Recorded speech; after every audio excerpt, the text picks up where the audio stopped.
ევროპის კავშირთან დადებული სავიზო ურთიერთობების გამარტივებისა და რეადმისიის ხელშეკრულებათა შესრულების პროცესის თაობაზე იმჟელეს დღეს რედისონში გამართულ საერთაშორისო კონფერენციაზე.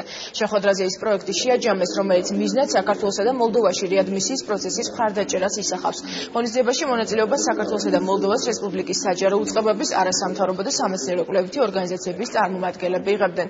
კონფერენციას დიასპორის საკითხებში საქართველოს სახელმწიფო მინისტრიც დაესწრო.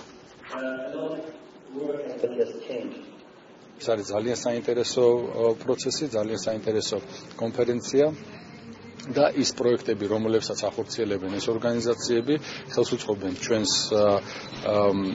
ჩვენი ქვეყნის ინტეგრაციას ევროსტრუქტურებში, ვიზა ლიბერალიზაციის პროცესში. ეს კონფერენცია ეძღვნება ევროკავშირის მიერ დაფინანსებულ ერთ-ერთ პროექტს, რომელიც სავიზო ურთიერთობების გამარტივებას ეხება. პროექტის ძირითადი არცი მდგომარეობს იმაში, თუ როგორ უნდა ითანამშრომლონ მოლდოვამ და საქართველომ ამ კუთხით. ამ პროექტის მეშვეობით ძალიან კარგი კავშირი დამყარდა ორ ქვეყანას შორის და დაისახა სამომავლო პერსპექტივები.